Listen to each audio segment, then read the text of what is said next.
కార్తీక దీపం విషయంలో తీర్పు ఇచ్చిన జస్టిస్ స్వామినాథన్కు వ్యతిరేకంగా డిఎంకే ఆధ్వర్యంలో ఏకంగా 107 మంది ఇండి కూటమి ఎంపీల సంతకాలు సేకరించింది. అవిశ్వాస తీర్మానం పెట్టాలనే డిమాండ్ను ముందుకు తీసుకొని వచ్చింది.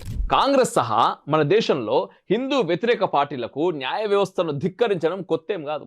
1970లో ఇందిరాగాంధీ తనకు వ్యతిరేకంగా తీర్పిచ్చిన 2 న్యాయమూర్తులను తొలగించింది. జస్టిస్ హెచ్ఆర్ ఖన్నా ఉదంతం దీన్ని చెప్తున్నది.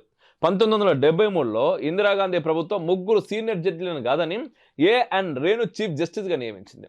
కేశవానంద భారతి కేసులో సుప్రీంకోర్టుకు తీర్పునకు ప్రతిగా ఇందిరాగాంధీ నిర్ణయం తీసుకున్నది. 1977లో సీనియర్గా ఉన్న హెచ్ ఖన్నాను కాదని ఎంహెచ్ బేగ్ను సిజేఐగా నియమించింది.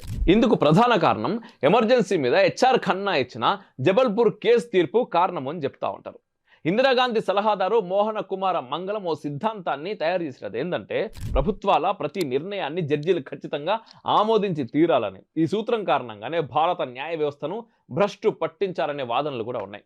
కాంగ్రెస్ బాటలో నడుస్తున్న డిఎంకే వచ్చే ఎన్నికల కోసం ఉద్రిక్త సంవాదాన్ని తయారు చేసే పనిలో ఉన్నది. ఇందుకోసం హిందుత్వ సెంటిమెంట్ను పదే పదే గాయపరుస్తూ ఉన్నది. దీనివల్ల ద్రవిడవాదం బలపడి ఓట్లు దండుకోవచ్చని స్టాలిన్ ప్రభుత్వం భ్రమిస్తున్నది.